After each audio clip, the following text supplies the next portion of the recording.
الرحمن الرحیم الحمدللہ رب العالمین والصلاة والسلام علی سید الاشرف الانبیاء والمرسلین خاتم النبیین حبیب الہ العالمین مولانا و مولا الثقلین جد الحسن والحسین ابی القاسم محمد اللہم صلی علی محمد وآل محمد وآلہ الطیبین الطاہرین المعصومین المظلومین واللعنۃ الدائمۃ علی اعداء الدین اجمعین اما بعد فقد قال اللہ الحکیم بسم اللہ الرحمن الرحیم هو الذی بعث فی الامیین رسولا منہم یتلو علیہم آیاتہ ویزکیہم ویعلمہم الکتاب والحکمہ وإن كانوا من قبل لفی ضلال مبین۔ صلوات بھیجے محمد اور آل محمد کی عظمتوں پر، اللہم صلی علی محمد وآل محمد۔ عزیزان گرامی، ماہ مبارک رمضان المبارک میں آپ کی خدمت میں تزکیہ نفس کے عنوان سے ہماری اور آپ کی گفتگو جاری ہے، اور جیسا کہ میں نے آپ کی خدمت میں عرض کیا تھا کہ علماء اخلاق نے تزکیہ نفس کے 3 طریقے بتائے ہیں، اور وہ 3 طریقوں میں سے ایک طریقہ آپ کی خدمت میں کل نقل کیا گیا۔ پہلا طریقہ تھا طریقہ تجلیہ، یعنی مختصراً یہ کہ اپنے آپ کو پابند شریعت بنا کر انسان اپنے ظاہر کو سنوارے اور واجبات پر عمل کرے، محرمات اسلامی سے پرہیز کریں۔ یہ پہلا طریقہ تھا جس کے ذریعے سے انسان اپنا تزکیہ نفس کر لیتا ہے۔ دوسرا طریقہ ہے طریقہ تخلیہ۔ تخلیہ کا یعنی انسان اپنے نفس سے ہر برائی کو یا پھر ہر بری صفت کو نکال کر پھینک دے، ہر بری صفت سے اپنے آپ کو بری کر لیں۔ تخلیہ خالی کرنا، یعنی اپنے نفس سے بری صفت کو خالی کر دینا، جس کو صفات رذیلہ کہتے ہیں۔ وہ صفات کے جو برے ہیں، وہ صفات کے جو انسان کی نگاہ میں گرا کر رکھ دیتے ہیں۔ یہ اللہ کا لطف و کرم ہے کہ پروردگار دو عالم نے ہمارے عیبوں پہ پردہ ڈال کر رکھا ہے۔ کتنی ہی بری صفت، کتنی ہی بری عادتیں، کتنی ہی بری چیزیں ایسی ہیں جن پر اللہ تعالیٰ نے پردہ ڈال کر رکھا ہے۔ اگر ان میں سے ایک بھی بری صفت، اگر ایک بھی بری عادت، ایک بھی بری عادت یا صفات اللہ تعالیٰ اگر دنیا کے سامنے لے کر آ جائے تو یقیناً یہ دنیا ہمیں ذلیل کر کر رکھ دے گی، مگر وہ خداوند کریم اپنے بندے کو ہر جگہ عزت دیتا ہے، ہر جگہ ذلیل ہونے سے بچا لیتا ہے۔ پروردگار دو عالم کا یہ لطف و کرم ہے، اس لیے کہ وہ غفار الذنوب اور ستار العیوب ہے، عیبوں کو چھپانے والا ہے۔ پروردگار دو عالم اپنے بندے سے بے پناہ محبت کرتا ہے، اس کی محبت کا اندازہ کوئی لگا نہیں سکتا۔ کسی نے امام سے پوچھا تھا کہ مولا یہ بتائیے کہ آپ زیادہ محبت کرتے ہیں یا خدا زیادہ محبت کرتا ہے؟ کہا کہ میں خدا کی مخلوق ہوں، اور خدا نے میرے اندر تمہارے لیے محبت اور عزت ڈالی ہے۔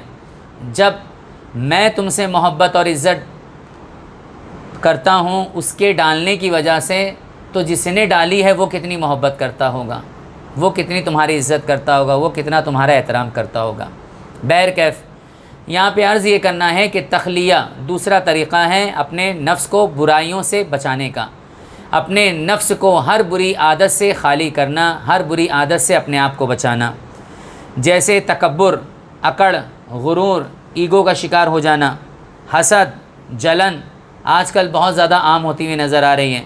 انسان دولت کے بارے میں حسد کرتا ہے، بھائی بھائی سے حسد کرتا ہے، دولت کا حسد ہے، شہرت کا حسد ہے، عزت کا حسد ہے، اولاد کا حسد ہے، بیوی کا حسد ہے، ہر چیز میں حسد ہے۔ علم پر بھی حسد ہوتا ہے آج کل کہ ہم سے بہتر عالم کوئی نہیں ہے، مجھ سے بہتر جاننے والا کوئی نہیں ہے، میں سب سے اچھا بولتا ہوں، مجھ سے اچھا بولنے والا کوئی نہیں ہے، میں سب سے اچھا ہوں، میں سے بہتر کوئی مسئلے مسائل جانتا نہیں ہے۔ تو اپنے علم کے بارے میں حسد کرنا، یا پھر دولت کے بارے میں حسد کرنا، مجھ سے زیادہ دولت مند کوئی نہیں ہے۔ اولاد کے بارے میں حسد کرنا کہ میری اولاد سب سے زیادہ سیٹلمنٹ ہے، ان کی اولاد کے پاس کچھ بھی نہیں ہے۔ یہ طرح یہ حسد جو ہے وہ ایک بری صفت ہے، اس کا خاتمہ ہونا ضروری ہے۔ حسد، جلن، تکبر یہ کیا ہے؟ بری صفتوں میں سے ہیں، یعنی ہر وہ چیز کہ جو انسان کو گرا کر رکھ دیتی ہے، اس سے اپنے آپ کو انسان کو کیا کرنا ہے؟ بچانا ہے، خالی کرنا ہے۔ ان میں سے ایک چیز جو انسان کو اپنے اندر سے نکال کر رکھنا چاہیے وہ ہے حب دنیا۔ انسان حب دنیا بہت زیادہ رکھتا ہے، یعنی دنیا سے محبت رکھنا، دنیا کو پسند کرنا، دنیا کو چاہنا، دنیا سے الفت کرنا۔ ہر انسان کو دنیا سے بہت زیادہ محبت ہے، دنیا کے لیے کچھ بھی کرتا ہے انسان، دنیا کو حاصل کرنے کے لیے، دنیا کی عزت پانے کے لیے، دنیا میں اپنے آپ کو بلند کرنے کے لیے انسان کچھ بھی کہے گزرنے پر تیار ہو جاتا ہے۔ یہی حب دنیا وہ چیز ہے کہ جو انسان مولا کی بھی پرواہ نہیں کرتا ہے۔ آپ دیکھیں اسی حب دنیا کی وجہ سے کتنے لوگوں نے اپنے مولا کو پہچانا نہیں اور اپنے مولا کے خلاف کھڑے ہو گئے ہیں۔ کوفہ میں جو امام حسین علیہ السلام کو خط لکھ کر بلایا گیا تھا، ان کے اندر کیا تھا؟ حب دنیا تھا، حب ریاست تھا، خوف بھی تھا، لیکن وہاں پر حب دنیا بھی تھا۔ جن لوگوں نے امام کو لیٹر لکھ کر بلایا اور تکرار کی کہ مولا آپ آ جائیے، وہی لوگ جو ہے وہ تلوار نکال کر روز عاشور امام کے مقابل میں کھڑے تھے۔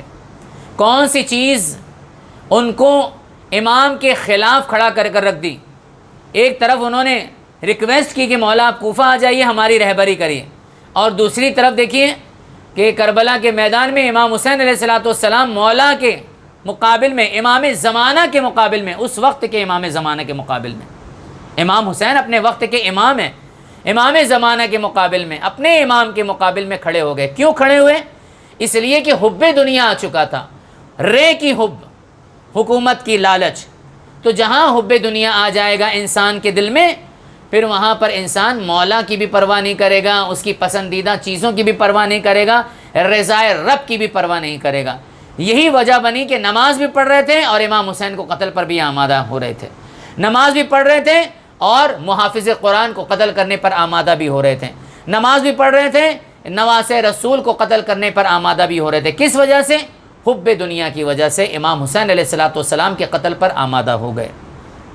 جو لوگ جنگ صفین میں امام امیر المومنین کے ساتھ تھے، اور وہی دیکھیے امام حسن علیہ السلام کے قتل پر آمادہ ہو گئے اور امام حسن علیہ السلام کے صلح کے خلاف ہو گئے، امام حسن علیہ السلام کو ناروا کلمات کہنے لگے۔ کیوں؟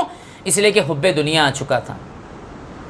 تو جہاں بھی حب دنیا آئے گا، یا پھر اس کے علاوہ اور لے لیں، رسول اللہ کی آنکھ بند ہوئی، بی بی فاطمہ زہرا کے پر جلتا ہوا دروازہ گرا، آگ اور لکڑیاں پیغمبر خدا کے بی بی زہرا کے دروازے پر لا کر رکھی گئیں، مولا کائنات کی خلافت کو چھینا گیا۔ کیوں چھینا گیا؟ کس وجہ سے؟ ریزن کیا تھا؟ حب دنیا، دنیا کی محبت، حب الریاسہ، حکومت کی لالچ، حکومت کی محبت۔ تو جہاں پر یہ چیز آ جاتی ہے، انسان پھر وہاں اپنے مولا کو چھوڑ دیتا ہے اور کیے ہوئے وعدے کو بھی چھوڑ دیتا ہے۔ رسول اللہ سے جو وعدہ کیا تھا وہ بھی بھول گیا، غدیر میں جو ہاتھ ملا کر مولا کائنات کے ہاتھ میں یہ کہا تھا کہ بخن لکا، آج آپ سے میرے بھی مولا ہیں اور تمام مومنین کے بھی مولا ہیں، لیکن وہ وعدے کو کیا کیا؟ توڑ دیا۔ کیوں توڑا؟ اس لیے کہ حب دنیا آ چکی تھی۔ تو خدا اس چیز سے محفوظ رکھیں۔ چھٹے امام جعفر صادق علیہ السلام ارشاد فرماتے ہیں، اللہم صلی علی محمد وآل محمد، فرماتے ہیں حب الدنیا راس و کل خطیئہ، دنیا کی محبت سارے گناہوں کا سر چشمہ ہے۔ سارے گناہ کہاں سے سٹارٹ ہوتے ہیں؟ کہاں سے شروع ہوتے ہیں؟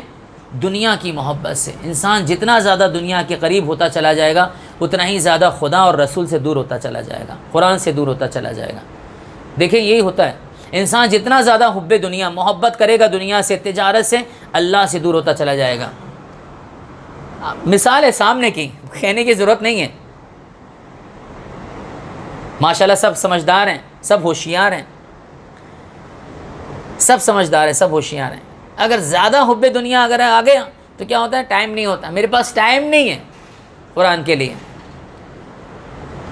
میرے پاس ٹائم نہیں ہے نماز کے لیے، میرے پاس ٹائم نہیں ہے مجلس میں آنے کے لیے۔ یہ کون شخص کہہ رہا ہے؟ یہ وہ شخص کہہ رہا ہے جس نے اپنے وقت کو حب دنیا میں شمار کر لیا۔ ٹائم نکالو، اس لیے کہ یہ سب چیزوں کے لیے ٹائم نکالنے میں ثواب ہے۔ مومن ہوتا ہی وہ ہے کہ جو دنیا میں رہ کر آخرت کے لیے کام کرتا ہے۔ دنیا میں رہ کر صرف دنیا کے لیے نہیں لگ جانا ہے، ساری چیزیں دنیا کے لیے نہیں ہونا چاہیے۔ جیسا کہ جیسے کہ جناب موسیٰ کلیم اللہ سے خداوند کریم نے یہ ارشاد فرمایا تھا، وَعْلَمْ إِنَّ كُلَّ فِتْنَةٍ جِذْرُهَا حُبُّ الدُّنْيَا، اے موسیٰ یہ جان لو کہ ہر فتنے کی جڑ کیا ہے؟ دنیا کی محبت ہے۔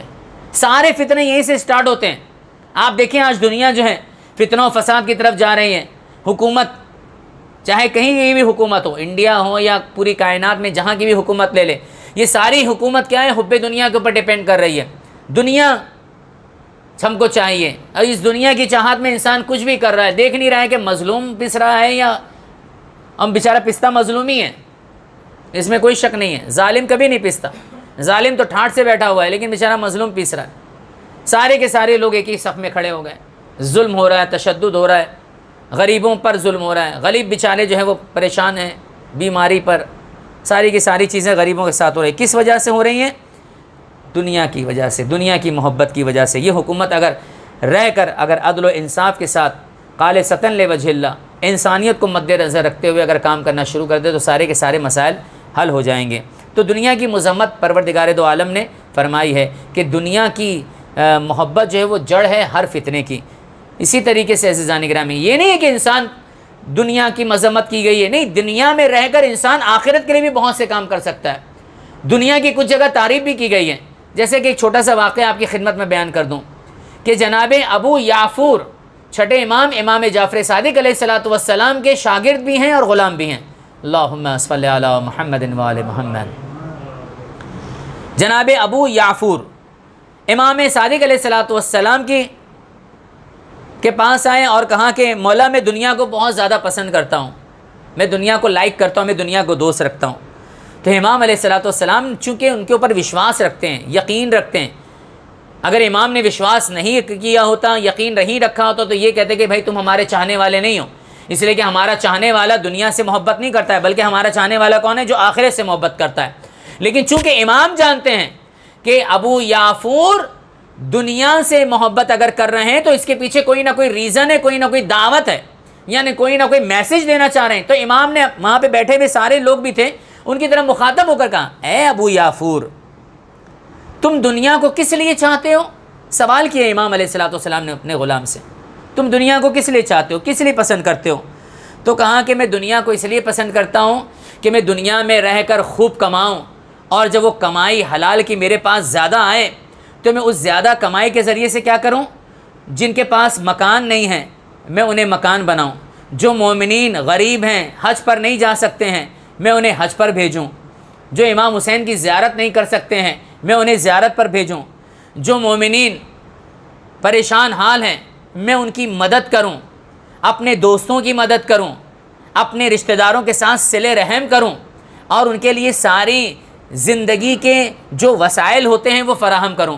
امام علیہ الصلوۃ والسلام نے مسکرایا، کہا یہ تو سب آخرت کی چیزیں ہیں، یہ دنیا میں رہ کر آخرت کے لیے کام کرنا ہے۔ یعنی اگر انسان کے پاس دولت ہے، اگر انسان دولت اس نیت سے کما رہا ہے کہ یہ دولت غریب، مسکین، یتیم، صلہ رحم اور اپنے رشتہ دار اور دوستوں کی مدد کرنے میں لگائے گا تو یقیناً یہ دنیا کا کمانا ثواب ہے، نہ کہ مذمت ہے۔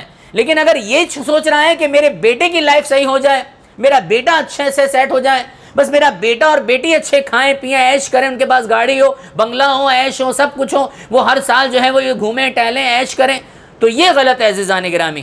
لہٰذا نیت کے اوپر ہر چیز ڈیپینڈ کرتی ہے۔ اگر حب دنیا مومنین کی نیت کے اعتبار سے ہیں تو ثواب ہے، لیکن اگر اپنے ہی لیے ہیں تو یہ کیا ہے؟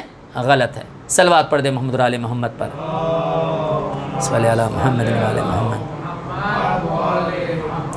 امام علیہ الصلوۃ والسلام نے فرمایا کہ یہ دنیا میں سے نہیں ہے بلکہ یہ تو آخرت میں سے ہے جو تم کر رہے ہو، کیونکہ تمہاری نیت میں کیا ہے؟ مومنین کی مدد ہے، نیت میں کیا ہے؟ دوستوں کی مدد ہے، نیت میں کیا ہے؟ رشتہ داروں کے ساتھ صلہ رحم ہے، نیت میں کیا ہے؟ راہ خدا میں صدقہ اور خرچ کرنا ہے۔ اگر یہ ساری چیزیں ہو رہی ہیں تو یقیناً یہ حب دنیا نہیں ہے بلکہ یہ حب آخرت ہے، آخرت سے محبت ہے عزیزان گرامی۔ اسی طریقے سے تیسرا طریقہ جو علماء نے بتایا بہت مختصر ہے، تیسرا طریقہ جو علماء نے بتایا تزکیہ نفس کرنے کا وہ ہے تحلیہ۔ تحلیہ کسے کہتے ہیں؟ یعنی انسان اپنے کو صفات حسنہ سے آراستہ کرے، اچھے صفات سے آراستہ کرے۔ ادب سے آراستہ کریں، اخلاق سے اچھے آراستہ کریں، تہذیب سے آراستہ کریں۔ ادب سب سے بہترین چیز ہے جس کی بہت زیادہ تعریف کی ہے۔ امام علیہ الصلوۃ والسلام فرماتے ہیں کہ وہ شخص کہ جو با ادب نہ ہو وہ ہمارا چاہنے والا ہو نہیں سکتا۔ امام کے چاہنے والے ہونے کے لیے انسان کے اندر ادب کا ہونا ضروری ہے۔ ادب کا مطلب ہوتا ہے سلیقہ، ادب کا مطلب ہوتا ہے تہذیب، ادب کا مطلب ہوتا ہے اٹھنے بیٹھنے کی طریقے، کہاں کیا بولنا ہے، کس کے سامنے کیسی گفتگو کرنی چاہیے، باپ کے سامنے کیسے پیش آنا ہے، ماں کے سامنے کیسے پیش آنا ہے، بیوی کے سامنے کیسے رہنا ہے، رشتہ داروں کے سامنے کیسے رہنا ہے، چاچا کے سامنے کیسے رہنا ہے، دوسرے رشتہ داروں کے سامنے کیسے رہنا ہے، بزرگ جو دین کے بزرگ ہیں ہمارے ان کے سامنے کیسے رہنا ہے۔ اس طریقے سے سارے کے سارے آداب، علماء کے سامنے کیسے بیٹھنا ہے، استاد کے سامنے کیسے بیٹھنا ہے، خود قرآن کریم کے سامنے ہمیں کیسے بیٹھنا ہے۔ قرآن کے بھی آداب ہیں، ہم ایسے نہیں بیٹھ سکتے ڈائریکٹلی، قرآن کو بھی آداب انشاءاللہ کبھی آپ کی خدمت میں عرض کیا جائے گا۔ تو بہرحال یہ سارے کے سارے آداب کا خیال رکھنا کیا ہے؟ صفات حسنہ کا اپنے اندر لانا، اور یہ ان صفات میں سے ہیں، ان چیزوں میں سے ہیں جو ہمارے نفس کو پاک کرتی ہیں۔ ادب ہمارے نفس کو پاک کرتی ہیں۔ لا دین لمن لا ادب لا، حدیث میں آیا ہے کہ اس آدمی کے پاس کوئی دین نہیں ہے جس کے پاس کوئی ادب نہیں ہے۔ تو ادب جس کے پاس ہوگا اسی کے پاس سب سے اچھا کلچر ہوگا، سب سے اچھا دین ہوگا، سب سے اچھا مذہب ہوگا۔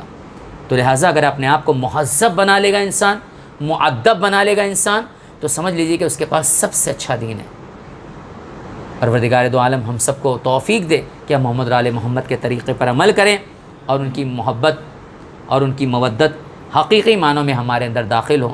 پروردگار تجھے واسطہ ہے محمد آل محمد کا، اس رمضان میں جو مومنین روزہ رکھ رہے ہیں، تلاوت قرآن کریم کر رہے ہیں، پروردگار ان کے روزوں کو، تلاوت قرآن کریم کو اپنی بارگاہ میں قبول فرما، اس وائرس کا خاتمہ فرما، اور اس وائرس سے جو مومنین مہلک ہو چکے ہیں پروردگار انہیں صحت کاملہ اور عاجلہ عنایت فرما۔ کائنات میں جہاں جہاں بھی شیعان حیدر کرار ہیں ان کی جان و مال، عزت اور آبرو کی حفاظت فرما، پرچم اسلام کو سر بلند فرما، دشمنان اسلام کو نیست و نابود فرما، ہمارے عمل سے ہمارے مولا و آقا امام زمانہ کو راضی خوشنود فرما، امام زمانہ کے ظہور میں تعجیل فرما، ہم سب کو امام کے انصار و آوان میں شمار فرما۔ ربنا تقبل منا انک انت السمیع العلیم۔ جو مومنین مریض ہیں ہمارے ورتیج میں، ان کی صحت یابی کے لیے 5 مرتبہ اما یجیب کی تلاوت فرمائیں۔